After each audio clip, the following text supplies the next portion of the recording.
La France bouge. Que sont-ils devenus ? Benjamin, Lifey Air. Alors c'est un capteur capable d'anticiper les pics de pollen. C'est en collaboration avec le CNRS que Lifey Air a développé donc ce capteur capable de fournir les données en temps réel des pollens circulant dans l'air. Et l'idée était par la suite de lancer une application à disposition des allergiques. Le taux de prédiction à l'époque était de 55-65%. Il y avait 40 capteurs qui étaient en phase d'expérimentation. Et le but est donc c'est d'informer suffisamment tôt les personnes allergiques pour anticiper la prise de traitement ou encore adopter les bons gestes. Bonsoir Jérôme Richard. Bonjour. Vous allez bien ? Très bien, merci. Bon, on est très content d'avoir de vos nouvelles puisque vous étiez venu sur Europe 1 il y a 5 ans, un peu avant le Covid. Et là, on entendait Benjamin. Je crois que l'entreprise a énormément évolué. Absolument, oui, on a bien évolué. À l'époque, on avait tout juste un capteur. Aujourd'hui, on a plus de 200 capteurs sur le territoire national. Et surtout, on a développé notre application qui maintenant a bénéficié de plus de 200 000 téléchargements au niveau national. Et donc, ça rend service à beaucoup de gens. Une application gratuite qui s'appelle Live Pollen. Pollen. Donc, vos clients, ce sont les collectivités ? Alors nos clients pour installer les capteurs, ce sont effectivement les collectivités qui souhaitent apporter un service à leur population. Et puis nos utilisateurs, ce sont les allergiques eux-mêmes, les allergiques au pollen précisément.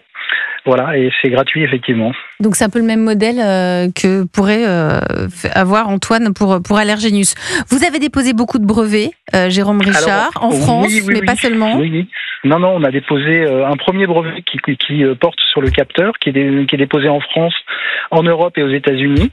Et puis là, on vient de déposer un autre brevet qui lui traite plus du traitement du signal, c'est-à-dire la détection des pollens et des particules, qu'on vient de déposer en France et qui a vocation à s'étendre à l'international également. Donc aujourd'hui, les zones sont couvertes partout en France ? Quasiment, on n'est pas encore partout dans toute la France. On est très très bien dans le nord de la France, dans l'est de la France, dans le sud, sud-est. On est un petit peu dans le sud-ouest. On est dans la région parisienne, assez présent. En Normandie, en Bretagne un petit peu, dans le sud-ouest sur la côte atlantique.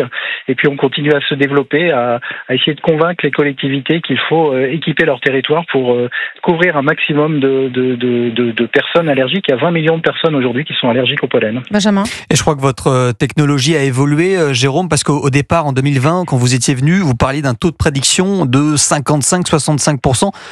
Aujourd'hui, on est quasiment sûr, c'est ça ? Ouais, c'est ça. En fait, on a fait énormément de travail scientifique. On a notamment publié beaucoup de choses sur la pertinence de nos capteurs et des intercomparaisons avec les méthodes de référence. Et aujourd'hui, sur la majorité des pollens, on est très bon. On a effectivement des taux de reconnaissance qui sont excellents. Il y a encore du travail sur certains autres pollens, mais en tout cas pour les pollens principaux, les bouleaux, les graminées et autres, on a un système qui est complètement robuste. Est-ce que vous pourriez avoir des capteurs à l'étranger ? Absolument, oui, bien sûr. Alors pour l'instant, on n'est pas à l'étranger. On vise les États-Unis, mais on y travaille. Mais en fait, oui, bien sûr, puisque les pollens concernent le monde entier. Il y a des allergiques dans le monde entier. De plus en plus, on sera 50% de la population dans les années 2050. Donc c'est pas rien. Donc effectivement, il y a des débouchés à l'international, tout à fait.